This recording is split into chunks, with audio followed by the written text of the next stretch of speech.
That watermelon is just kind of blah, not much flavor to it. Not the best one that I've ever had.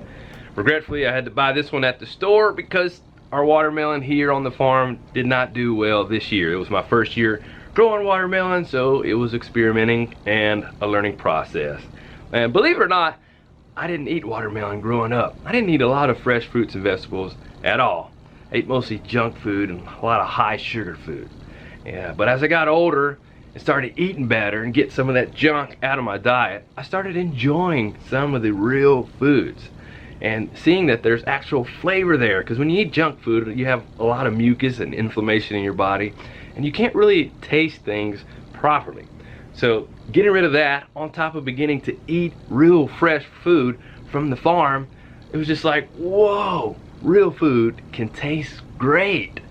And last year, my daughter Selah and I had a chance to go out to the National Heirloom Expo in Santa Rosa, California.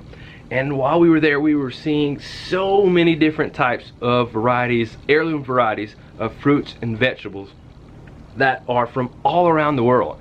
And I was blown away by all these varieties that I didn't even know existed. And among those varieties were watermelon. There were so many different types of watermelon that I had never seen before. When you cut them open, you see flesh color that you'd never seen before. You've seen red, you see pink, you see yellow, you see light yellow, you see orange. And the orange ones were some of my favorite. I don't know what it is about me being attracted to the orange watermelons, but those are some of my favorite ones that I tried while we were out there. Also, since it was just daddy and daughter out there in California, we ate watermelon quite regularly.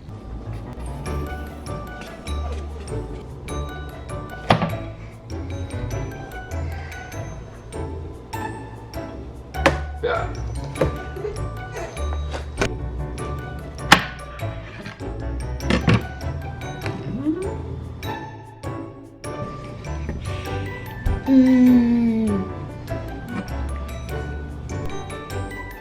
And for one of the meals that we had, since we didn't have mom there to cook real food for us like she normally does here for us on the homestead, there's one meal where we really just lived it up. We had watermelon, pancakes, eggs, we had to throw some protein in there, as well as some zevia. So not the best. Oh, we did have a salad, I must say. I try to make sure that we eat greens, so we did have a salad for that meal. But we were able to go back out to the National Heirloom Expo just a couple weeks ago, but this time we were able to bring the whole family there. And while we were there, we went through and did some more watermelon tasting, because there's so many varieties that were out there. That first year, I didn't get to taste them all. So we had the chance to taste some more. And while we were there, going through the tasting, we had a chance to talk with Shannon, who is an expert gardener and also who works for Baker Creek, but also travels the world for them to interact with different farmers across the globe, gathering seeds. And she was providing me with some helpful information on how I can grow watermelon here on my farm better. All right, we are here at day 2 of the National Heirloom Expo here in Santa Rosa, California, and joining me today is Shannon, and she's going to be talking about watermelons. There's so many watermelons. And just off the top of your head, what would be a good guess of all the different varieties of watermelon that there are here? What, 50 maybe? Yeah, we probably got about 50. We got dozens and dozens of varieties. It's incredible. Every color, shape, and size you could dream of.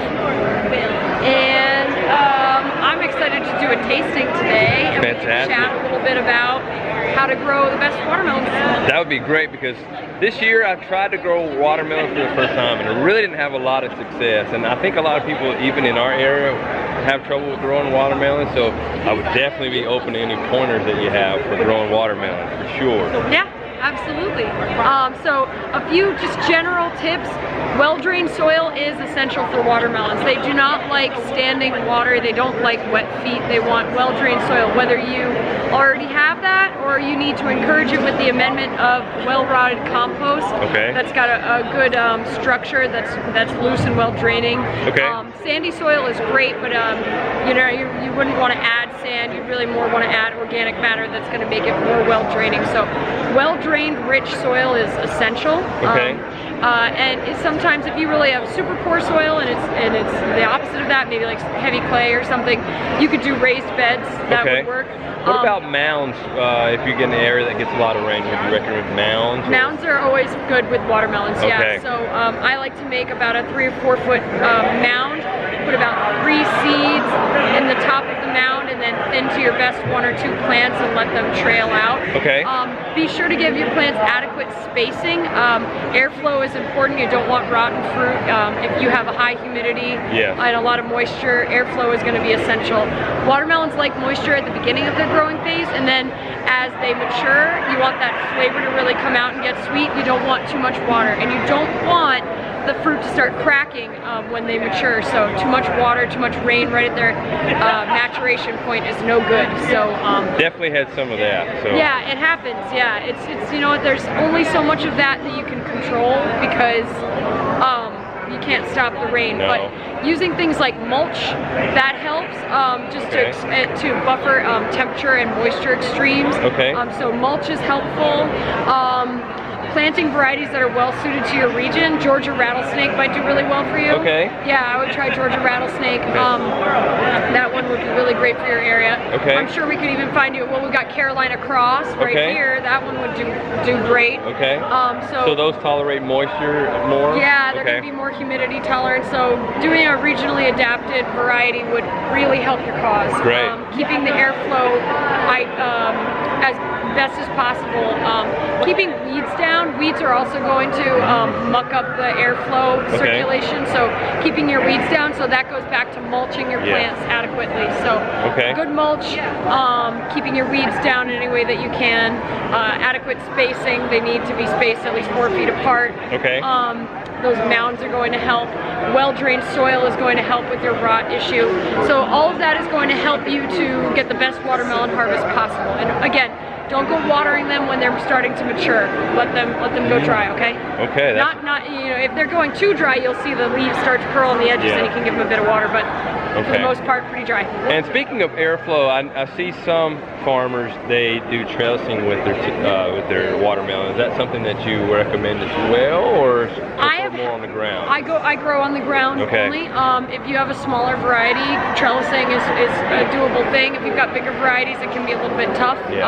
But I don't have a ton of experience with trellising watermelon, so I can't totally speak well on that. But alrighty. Well, let's try some watermelon. I think we need to do a tasting. There we go. Sounds good to me. I'm hungry.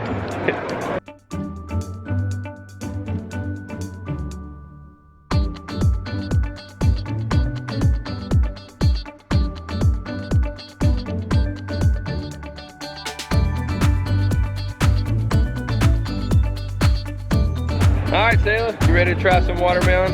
Yeah! There we go. All right. So first we got the Cleckley Sweet. Selah, did you know you can eat watermelon seeds? Can you say that one more time? What one is that one again? Cleckley's Sweet. Cleckley Sweet. Interesting. Alrighty. So most people don't know that watermelons actually come in a variety of different colors, a huge range. So this is like an apricot peachy color. It's totally stunning. Wow. Yep. And even the seeds are a little bit lighter colored. Mostly we see black seeds.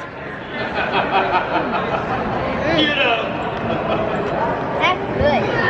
Now, you like that one? Now, Selah, we're gonna try a variety that I love, probably my favorite watermelon type. This is called Silver Yamato. All of the Yamato watermelons, whether it's Yamato Cream or Silver Yamato, these are Japanese varieties. Really good. Watermelons are really popular in Japan. Oh, I like that one. All right, the flavor is really, really sweet, right? And really crisp. It's a crowd pleaser. It's a kid pleaser. It's a good variety. That one is good. Let's try a Polish variety. This one is going to grow really well if you're a northern grower. For those who struggle with a short season but still want to grow watermelons, this will be a great variety, and it's a traditional red flesh, so it's rich in beta carotene.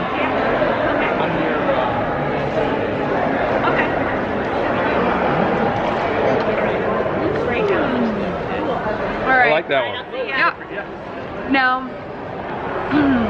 I love the color of these yellow shipper, the yellow flesh watermelons. They have a beautiful golden flesh and a really sweet flavor. If you like super sweet watermelons, yellow shipper is a good choice. You can also try orange glow. It's really good too. And remember guys, you can eat those seeds. You're not gonna grow watermelon in your belly. Some people actually think that. I've seen that online. Yep. I used to think it when I was a kid. Well, and there's actually a lot of benefits to eating the seeds, right? Yep, the seeds are nutritious. It's similar to pumpkin seeds. And eating the watermelon flesh is ultra hydrating. So if you're experiencing super hot summers and you need something that's cooling, watermelon, eating it fresh, making it into a juice with just a tiny sprinkle of salt and a little lime, that's fantastic, or a little lemon. It makes a really refreshing drink. So it's highly nutritious. It's also rich in antioxidants. It's highly nutritious. It's ultra hydrating. It's a really rewarding crop. I get so excited about my watermelons. There we go. So excited. So a much better than Gatorade choice for working out for sure. Yes, absolutely. If you're working out, whenever I'm on the farm and I'm working hard and I'm really tired, if I can crack open a watermelon, it makes all the difference. Yeah, there we go. So you farm fitters, you guys can fuel your workouts with watermelon. Yeah. Stay hydrated so you don't get too thirsty. There we go. What do you think? Pretty good? Yeah. Nice.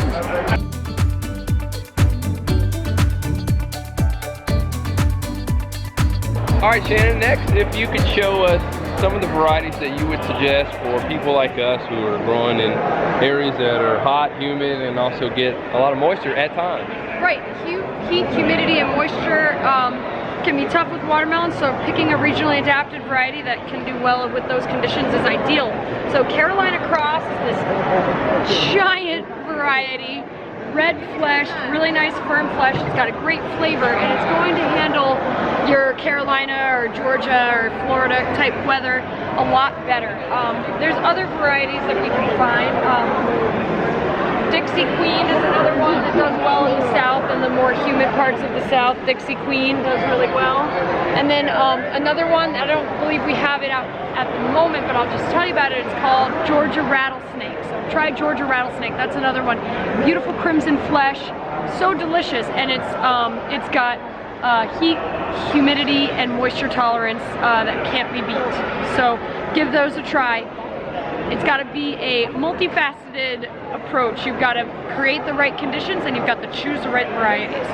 That's why these heirlooms are so important in keeping them around, because we want to keep those super heat and humidity tolerant watermelon varieties around for gardeners like you in your more extreme climates, where if we keep with just a few hybrids that are reasonably adapted to a wider range, then we don't have those specifically adapted varieties. So let's keep our Georgia Rattlesnakes alive. Let's keep our Dixie Queens alive. Let's keep our Carolina Cross varieties alive. So that means save your seeds, share them with your neighbors, grow them at your farmer's market, get your neighbors and your customers to fall in love with these old heirloom varieties so we can keep them around and keep them alive. Guys, this is very important. We have all these varieties that are all from around the world, and it's important that we take part in preserving these, because if not, they go away. So we each have a part to play, whether you're purchasing from people growing them or you're actually buying seed and growing them yourself. One more last question, Shannon. I want a watermelon that's really, really sweet. What would be one? Because I like sweet. Really sweet. Yeah, okay, if you want like the most sugary sweet, you got to go with Sweet Dakota Rose. Ooh. Sweet Dakota Rose. That sounds good. Super sugary sweet. Okay, so maybe we can try some of that later on. Oh yeah. Alrighty. And if you want to purchase any watermelon seed that we talked about today, you can go to Baker Creek, and I'll leave the information in the show notes below. So make sure you check it out and get your seed and support pure food. Buy real food. So thanks, Shannon. Thanks, guys.